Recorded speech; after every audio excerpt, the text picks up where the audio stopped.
Today on Let Them Talk TV, you are going to learn everything you need to know about the Cockney accent spoken in London.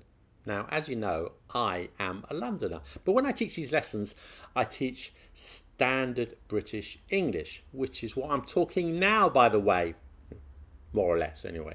But in London, we have our own accent, and it's called Cockney.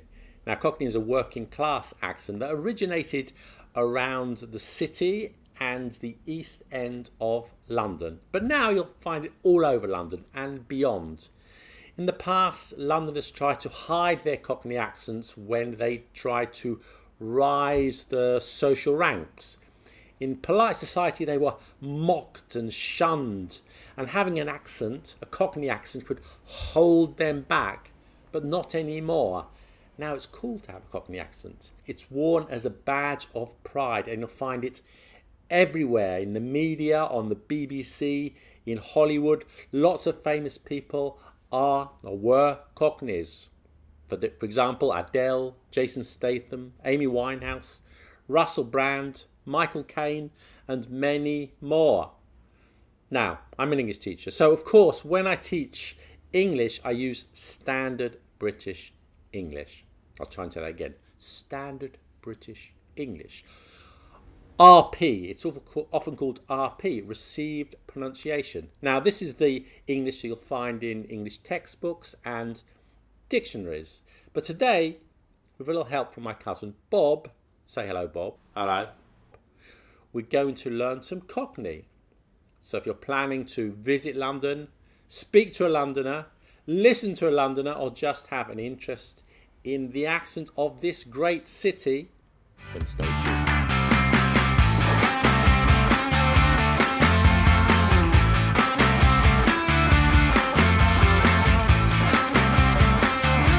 Hello and welcome to Let Them Talk. And today we're going to look at the Cockney accent. Now, try to simplify this lesson and keep it relatively brief with as little linguistic jargon as possible. We're going to look at the accent at 3 levels. And for that, I have, at great expense, invested in a Cockneyometer. Here it is. Every house should have one. You see, Cockney is not just one thing, it's more of a spectrum of an accent. So level 1 is just the pronunciation of words and how they differ from RP. So here are some of the things to look out for. Replacing the T sound with a glottal stop. The glottal stop is a sound made from the throat rather than a T that comes from the front of the mouth. So, for example, water becomes water. Butter becomes butter. In Cockney, we drop the H sound entirely. So head becomes ed. Hat becomes at. Me hat is on me head.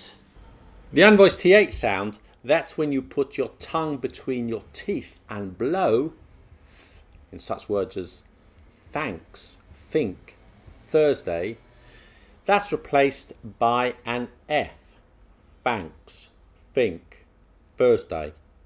If it's a voiced TH and it comes in the middle of a word, such as brother, weather, it's pronounced like a V sound, brother, weather. The final L becomes a W, my brother's new girlfriend. So here I am with my cousin Bob, and he's going to speak in Cockney while I speak in standard English, RP if you like. Now we're going to move the Cockneyometer to level 1.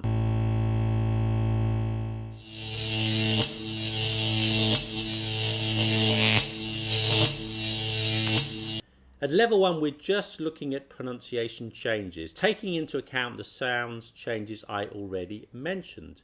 So you should understand most of what Bob says. Are you ready? Yes? Let's go.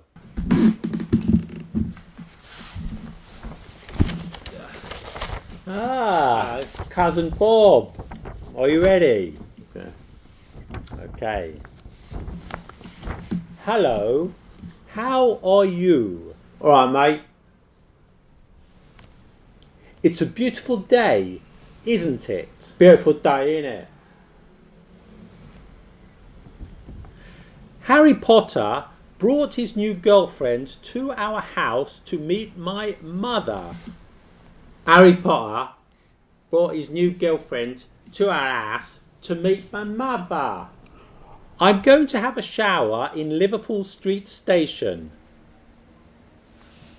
I'm going to have a shower in Liverpool Street Station. I can't go south of the river, my friend, because I haven't been vaccinated. I can't go south of the river, mate, because I ain't vaccinated. Thanks for the butter, but now I feel ill.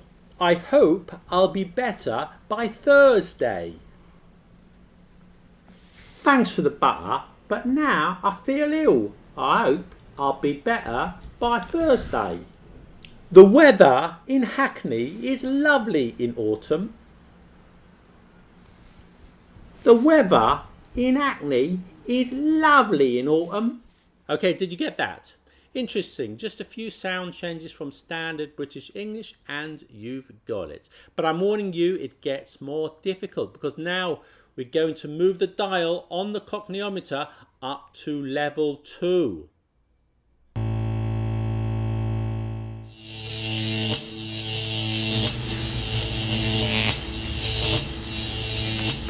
Okay, on level 2, in addition to pronunciation changes, we're going to look at some Cockney expressions and vocabulary which are different from standard English and not just pronunciation. You should still understand quite a lot, but it's getting difficult. Wow, the pretty girl I met in the West End is very rich. Cool blimey. That fit bird I met up west is well minted. £10 for a tub of jellied eels? That's ridiculous. £7 for a pint and a tub of jellied eels? Do me a favour. The gentleman was smoking cigarettes in the toilet. I said, "Stop it, my friend. That's not right. Please leave immediately." This bloke was smoking fags in the bog. I said, "Leave out, mate. You're bang out of order. Now sling your hook." I bought my car from a suspicious gentleman on the Old Kent Road for £250. I bought my motor from this dodgy geezer on the Old Kent Road for half a monkey. What are you doing? Are you flirting with my girlfriend? What's your game, sunshine? Were you chatting up me missus? It's getting difficult, isn't it? But we've not finished yet. Now we're going to move the dial on the cochneometer up to the maximum, to level 3.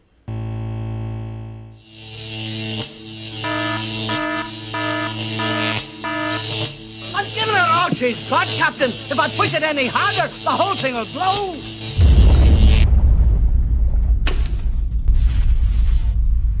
Now in level 3, as well as the other changes, we are going to use Cockney rhyming slang. Now this is a particular type of slang which is unique to London. Let me explain. Let's look at this phrase, lemon and lime. Lemon and lime. It means time. Huh?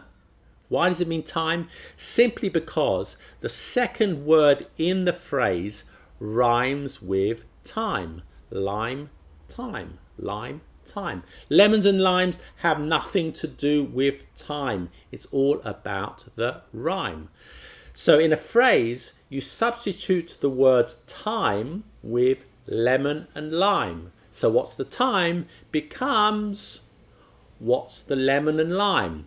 You got it? But sometimes that's not obscure enough. So just say the first word of the pair. What's the lemon? Oi, what's the lemon? Well, it's 9:30. You get it? Okay, another example. Can I use your dog and bone to call me missus? Dog and bone? Dog and bone? What do you think that means? Phone, of course. Dog and bone, phone. Bone rhymes with phone. Can we drop the first word of the pair? Yes, we can. My battery is dead. can I use your dog to call the missus? Sometimes we can just use the first word of the pair, and sometimes we need to use both. For example, he's brown bread means he's dead, but you can't say he's brown. Why? I don't know, but it's like that. Sometimes you have to use both. So, my battery is brown bread. Can I use your dog to call the missus? You get it? When you have several rhymes in a sentence, it becomes really difficult to understand. And why is it so difficult? Because that's how it's supposed to be. Back in the day, we didn't want the police or any other outsiders prying into our business. So, if you understand that, let's look at some more examples with Bob. But this time you might need to read the subtitles for an explanation. That's a bit of luck. I found a £5 note on the road. That's a bit of Friar Tuck. I found a Lady Godiva on the Frog. A thief stole my hat from my car. Some tea leaf half-inched me tit for tat from me jam jar. I'm tired. I'm going to bed. I'm cream crackered. I'm going to Uncle Ted. Really? You paid £25 for 2 beers? Are you joking? What? You paid a pony for 2 Britneys? You having a Turkish? Can you move your arse? I can't see the television. Move your Kai, but I can't see the custard. I'm sorry, my friend, but that Rolex is a fake, and I'm not lying. Sorry, Mel China, but that Rolex is a Sexton Blake, and I'm not telling porkies neither. So he cut off his hair and got a tattoo of his wife on his face. So he cut off his barnet and got a tattoo with his trouble and strife on his boat. I'm broke. Can you cash me a cheque? I'm Brassic. Can you sausage me a Gregory? So, Jungle Tribe to our solar panel, give us a hunger strike or leave a Clark Kent, and see you next lemon.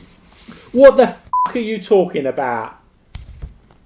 So I met this bird and I took her for an Everton, and we was having a chin wag when she said, I'm feeling a bit moby, I'm going to scarp up.